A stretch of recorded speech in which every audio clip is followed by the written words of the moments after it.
If you've been looking to understand a ketogenic lifestyle or a high fat lifestyle and diet, today we're going to really talk about that and understand how this makes sense for the individual. This isn't going to be the detailed science review. This is going to be where we look to talk about the nuts and bolts of that high fat diet. What does that mean? And is it a high protein diet or low protein diet? How do we integrate the difference? By the way, I'm Dr. Greg Gersten, and I've been helping people to remove the blockages from their health for the last 20 years to lead amazing, fantastic lives without drugs or surgery. I've got with me Unique Larry, who's been implementing in his life for the last 50 years, sorry, 40 years, how to maintain health and keep himself as engaged, as active, and as fit as he can. And over the last 18 months, made a massive change that has everyone asking and buzzing, what the heck did you do? Larry, would you tell us a little bit about this shift or idea of this high fat diet that you love?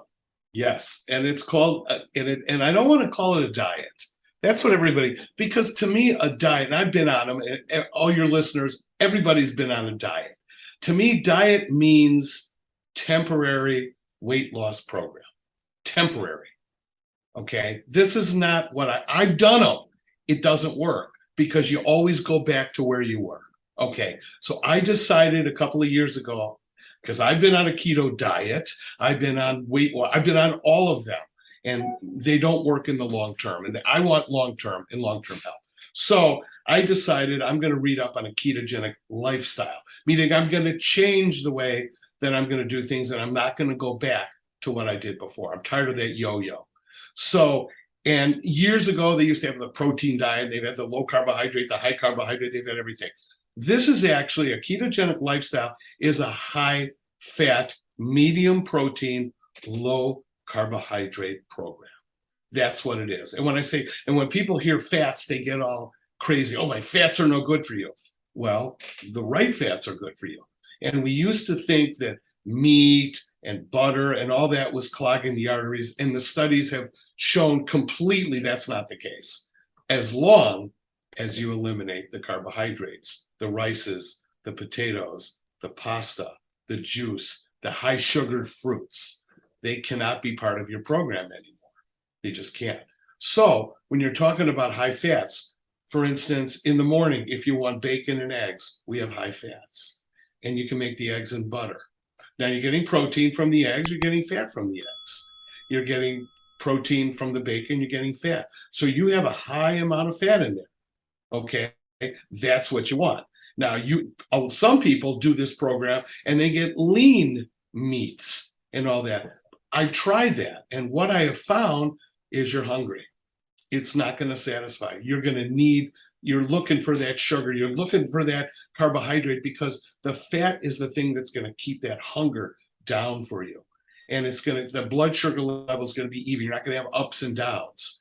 It's going to be wonderful, but that's the biggest difference. It's a higher fat. You've got to look for the steaks, the ribeyes, sirloins that have a lot of fat in them. The ribeyes are my favorite by far. And So when you wind up looking at a steak, this is going to typically be a steak that's got more of what they call marbling. Is that marbling. right? So Yes, there'll be marbling in there. Yes. so white specks throughout the meat rather than just on the end or the edges wind up giving you a fat content throughout the meat.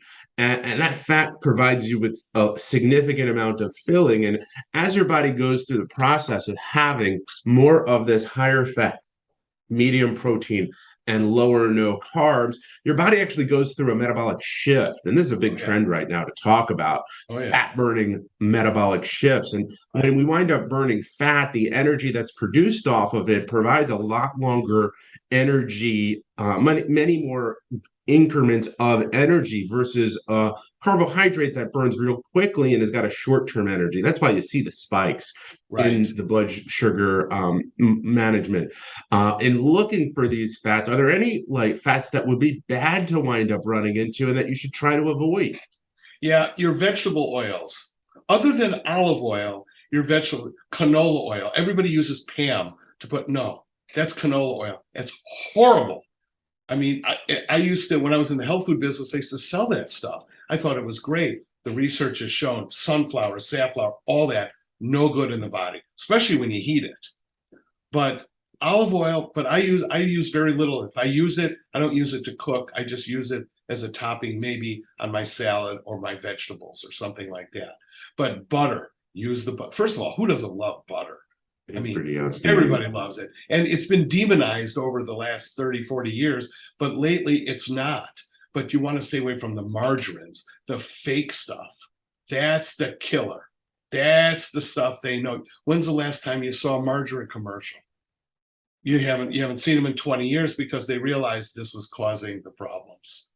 Now, I'm going to ask a general question. Even if I'm eating these high-fat steaks and Yes, um, uh, bacon and eggs, isn't there also like a lot of protein in them? Like, sure. how do you manage, let's say, a medium? You mentioned a medium protein diet Right, in right. relationship to it. Yeah, well, what you do, that's why you get the fats. Now, you're not going to eat a 2 pound steak unless you can, but you don't need that much. There's only a certain amount of protein that your body really needs on a daily basis, and it depends on the person, obviously. So you don't have to pack the protein in. Like I said, you could eat a pound of filet mignon, but that's a lot of protein, but you're not getting the fats. The fats are the key to this thing, not the So protein. maybe I can digest it a little bit differently. It's not just that you're eating fats, gobs and gobs of fats to No, no, make it a no. high fat diet, but the ratio of fat to protein winds up Yes. shifting maybe Yeah. from, like, let's say a fillet, where a fillet does not have a lot of fat, but it has a lot of protein. So that would Yes. be more of what we typically would run into, or even the ratio is lower to something like a sirloin that's got a more balanced ratio. There probably is more protein in a sirloin than there is fat, but the Yes. amount of fat is way higher than you would see in other types of proteins or foods. Yes, exactly. That's why I tend to go toward more of the fatty meats. But once in a while, you want to change. And if you want to have a fillet, put butter on it. You ever have a steak with butter on it? Go to Ruth's Chris. I mean, Oh, most people don't realize, but when they have a steak from a restaurant, it is oh, fully cooked in butter. oh, it is? Okay. I Most didn't know. almost every restaurant, and if you watch your food channels, your food cooking channels, and you go somewhere and they're cooking a fillet, they're constantly scooping the butter and pouring it over it so that it winds up being fully cooked in the butter. And Oh, that's many times another way that they get fillets to taste so delicious. yeah, and they are good. And Ruth's Chris, you can see the butter. I mean, it's delicious. And I don't get fillets that much, but then I'll beef up the fat. And then you can have your vegetables, which you want. If you want some broccoli, there's certain vegetables that are better than others. Put some melted butter on, not oil. I've been to some restaurants where I'll ask for butter and I'll look at it and go, that's not butter. Oh yeah, it is. No, it's not. I want you to take sticks of butter or tabs of butter, melt it, and bring it back. You know what butter looks like when it's melted. Don't fall for that oil because they'll throw in even olive oil. I don't put it because they're going to heat it up. I don't want to heat it. You want raw olive oil, you can do that. If they have a good, Mhm. again, that's a whole nother subject of what kind of oils are good. But there's certain olive oils. There's not a whole lot of them that are pure. I've read things on that also, but that's another subject at another date.